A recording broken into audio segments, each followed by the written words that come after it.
Jamaica once tried to challenge the global economic order. In 1970, Prime Minister Michael Manley pushes for a greater Jamaica control over its bauxite, one of the world's most valuable industrial mineral. He supported an OPEC-style alliance between bauxite-producing nations. But then the pressure came. Oil shock, inflation, economic instability, IMF restructuring. But Jamaica spent decades trying to recover. But just as Jamaica finally escaped the deep IMF dependency, the IMF hired Jamaica finance minister. Coincidence? Recognition? Or something bigger inside the global finance system? And now, the similar tension are appearing again in Ghana and across the Sahel. For many Jamaicans at that time, Manley's policy represented hope. The country was finally demanding a large share of the wealth coming from its own resource. But the backlash and pressure came quickly. Global oil crisis hit hard, inflation surge, foreign exchange shortage worsened, investors' confidence, political violence, and Cold War tension also intensified. I remember this period personally. I was still in high school in Jamaica when Manley came to power in 1972. By 1974, I had moved to the United States, just as Jamaica was entering one of its most turbulent period in its modern history. And eventually Jamaica entered IMF restructuring.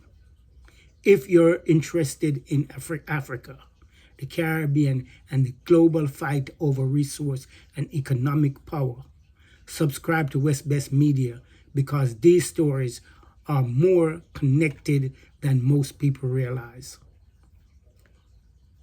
For many Jamaicans, the IMF years became associated with austerity, economic hardship, but over time, Jamaica slowly rebuilt its finance credibility.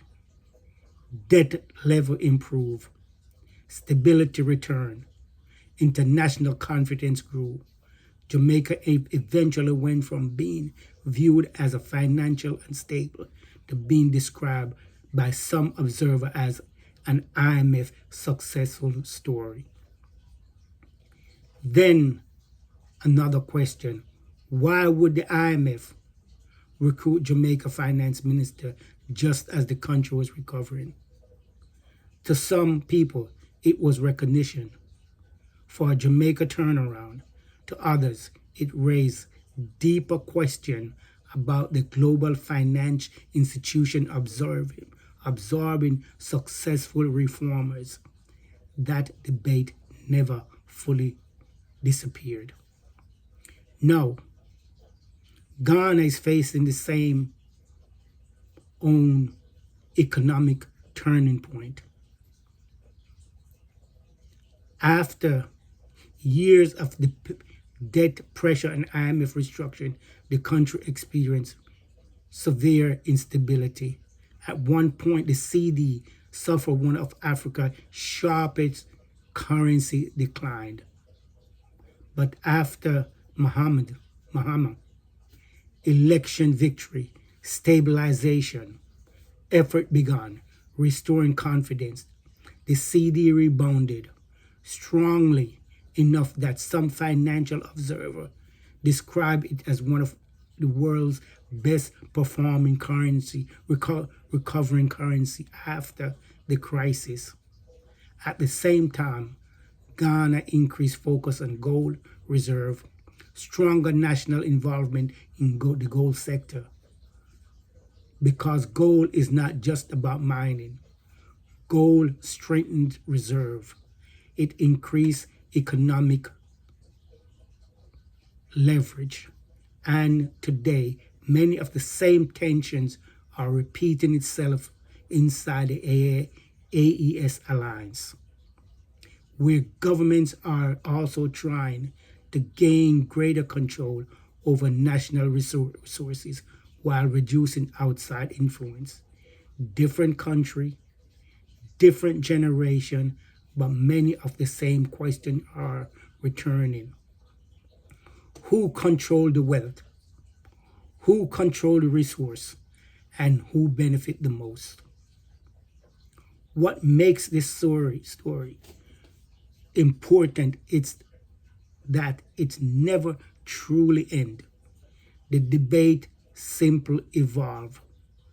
From Jamaica bauxite fight to Ghana gold tragedy to the AES alliance pushing back against outside influence.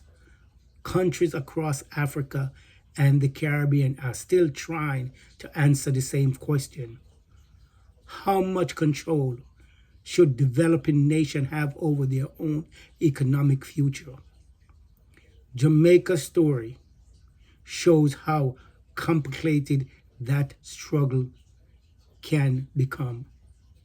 Now Ghana and the AES are entering their own chapter of that story.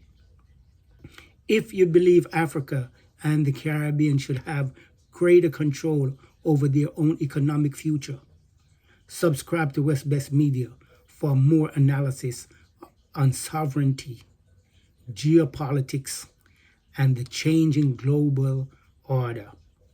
Let me know in the comment, can countries truly achieve economic independence inside the global financial system?